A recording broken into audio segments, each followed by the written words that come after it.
मात्र शादी 4 दिन ही बीता था। दूल्हा शादी को लेकर बहुत खुश था और वो अपनी खुशी उसके खुशी के साथ-साथ उसके परिवार खुश थे और उसके रिश्तेदार जो थे वो भी खुश थे। लेकिन दुल्हन के मन में तो कुछ और ही चल रहा था। दुल्हन अपने 4 दिन के बाद ही अपने चौथे दिन ही अपने पति की हत्या और पूरे प्लानिंग के साथ करती है। किसी को उस पे शक भी नहीं होता है कि हाँ, एक पत्नी ही अपने पति की हत्या करवाई है। और वो जो करती है, पुलिस उसको देखती है। पुलिस को भी यकीन नहीं होता है कि ये सच्ची घटना है कि मतलब पत्नी जो 7 फेरे लिए, 7 जन्मों का कसम खाई है, 7 फेरे ली है, वो ही पत्नी अपने पति की हत्यारन बन सकती है। आप भी सुनेंगे पूरा सच्चाई तो आप भी चौंक जाएंगे और मेरी वीडियो में लास्ट तक बने रहें और इस मामला को पूरा सुनने के लिए आखिर क्या इसमें क्या हकीकत है और कुछ न कुछ आप लोग को सीख मिलेगी। आज कुंवारे लड़कों को तो एक सीख मिली जाएगी कि मतलब शादी करके आती है तो उस पर ट्रस्ट तुरंत ही ना करे, कुछ समय दे, विश्वास रखे, विश्वास लायक तब जाके उसे हर चीज अपना शेयर करें। नमस्कार, प्रणाम, मैं चांदनी यादव और ये सच्ची घटना गुजरात का है और वहाँ गांधीनगर का गांव रहता है, वहाँ का है ये। वहाँ एक लड़का रहता है, उसकी आयु लगभग 21 वर्ष रहता है। उसका नाम भाविक रहता है। भाविक की शादी 2024 में 12 दिसंबर को हुई थी और पायल नाम की लड़की के साथ हो जाती है। उसकी आयु लगभग 19 वर्ष होती है। उसी के साथ हुई थी और वहाँ का रूल था कुछ की मतलब एक दिन बाद लड़की का विदाई हो जाता है, वो ससुराल से फिर मायके चली आती है। तो वो नई नवी दुल्हन को लेने अकेले ही जाता है और वो जो दहेज में बाइक मिला था उसी के साथ उसी पर वो जाता है अपनी दुल्हन को लेने। और जब घर से निकला 11 बजे निकला दिन को और अपने पत्नी से कहा कि देखो मेरे पास टाइम नहीं है और मुझे कुछ काम है, इसलिए मुझे वहाँ रुकना नहीं है, तुम रेडी हो जाना, उसके बाद हम तुरंत वहाँ से निकल जाएंगे तुम्हें लेकर के, अपना जो सामान रखना होगा रख लेना। यही करके अपनी पत्नी से फोन रख देता है। फिर कुछ समय बीत जाता है, 5-6 घंटे जब बीत जाता है, पायल जो रहती है अपने ससुराल वालों के पास कॉल करती है, कहती है पापा जी अभी वो आए पहुंचे नहीं, मुझे बोले कि हम निकल चुके हैं, 5-6 घंटा लेट हो चुका है और मुझे बहुत चिंता हो रही है कि अभी क्या बात हुई, अभी आए नहीं। ये बात सुनकर के उसके ससुराल वाले भी घबरा जाते हैं कि वो तो घर से निकल गया था, अभी पहुंचा नहीं, आखिर क्या बात होती है। उसके घर से जो पायल के घर से उसका घर रहता है 35 से 40 किलोमीटर दूर रहता है। तो उसके पापा जो रहते हैं भाविक के, वो तुरंत अपने बेटे के पास कॉल करते हैं। उसका फोन तो ऑफ आता है। उन सबको और घबराहट हो जाती है और वहां से फौरन तुरंत पायल दौड़कर अपने पापा के पास जाती है, कहती पापा वो घर से निकल चुके थे, 5-6 घंटा हो चुका, आखिर क्या बात है कि अभी पहुंचे नहीं। ये बात सुनकर उसके पिता भी हैरान हो जाते हैं। तो वो वहां से देखने के लिए कहती है जाइए रास्ते में देखिए, कहीं हो सकता है मिल जाए या चाहे कुछ सूचना मिलेगी।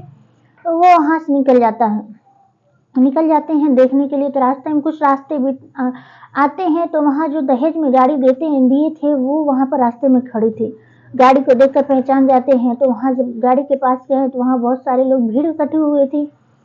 तो वहाँ जो गए तो पूछे कि ये जो बाइक चलाने वाले थे वो कहाँ गए। तो कुछ लोग बोले कि उसका एक्सीडेंट हो गया है, एक कार आ रही थी पीछे से टक्कर मारी और वो लड़का तुरंत गिर गया, उसके बहुत खून बह रहा था और कुछ काफी चोट लगी थी। उसमें से 3-4 लोग उतरे और उसे हो सकता है हॉस्पिटल में लेकर गए होंगे। पास में जितना आसपास का हॉस्पिटल रहता है, पायल के पिता सब हॉस्पिटल चेक कर देते हैं। उसके बाद वहाँ कुछ सूचना नहीं मिला, कहीं नहीं मिला भाभी। उसके बाद वो तुरंत फौरन पुलिस स्टेशन जाते हैं। जाने के बाद वहाँ सारी सच्चाई बताते हैं। बताने के बाद पुलिस बोले ऐसे केस बहुत आती हैं, लेकिन आपका वो जो दामाद है वो हॉस्पिटल में है, उसको किडनैप किया गया है। अब ये बात सुनकर के वो चौंक जाते हैं। तो पुलिस उनके घर वालों को बुलाती है, भाभी के घर वालों को बुलाती है, उससे पूछताछ करती है कि आपके लड़का के किसी से मैटर रहा हो, चाहे झगड़ा हो। तो उसके पिता बोले कि मेरा लड़का ऐसा कुछ भी नहीं था, बहुत सीधा साधा था, किसी से ना बातचीत को उतना मतलब नहीं रखता था, काम से काम मतलब रखता था।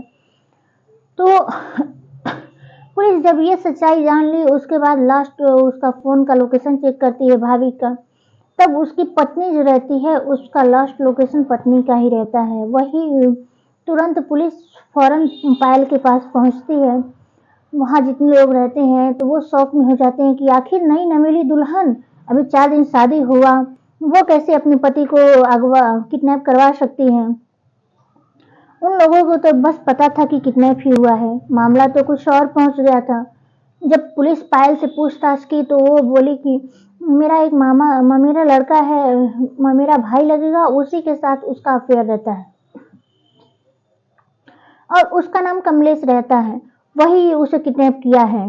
जब ये बात लोग सुने उन सबका तो मतलब एकदम क्या ही बताएं कि वो एकदम शर्मसार हो गए कि एक मामा के लड़के से उसका अफेयर था और वो उसे अपने होने वाले पति को ही किडनैप करवा ली। पुलिस फौरन कमलेश का जो रहता है उसका लोकेशन चेक करती है कि जहाँ पर गया था, उसके बाद उसकी गाड़ी का पीछा करती है। तो वहाँ पर जब कार में जो था, वहाँ कार में देखें तो कार में तो बस उसके फ्रेंड थे और वो था और कोई नहीं था। वो भाविक था उसमें तो था ही नहीं। तो जब पूछे भाविक कहाँ है तो वो सब फौरन बोलते हैं कि भाविक को हमने गला दबा करके उसे नदी में फेंक दिया। अब ये सुनने के बाद तो सारे लोग की होश उड़ गए कि ये तो वहाँ से मतलब उसको मार दिए सब। उसके बाद जब वहाँ पुलिस नदी में छानबीन करती है तो उसकी लाश नहीं मिलती है। फिर उन सबको तो हिरासत में ले लिए, पायल के साथ में वो कमलेश को। तो उनसे पूछताछ, बकायदा पूछताछ करती है, आखिर तुम लोग ने ऐसा क्यों किया। तो बताते हैं कि हमारा ढेर दिन से इनसे अफेयर था और हम लोग शादी करना चाहते थे, मेरे घर वालों को मंजूर नहीं था और ये बात मेरे घर वाले जानते थे। जानने के बावजूद इसका दबाव में पायल की शादी कर देते हैं।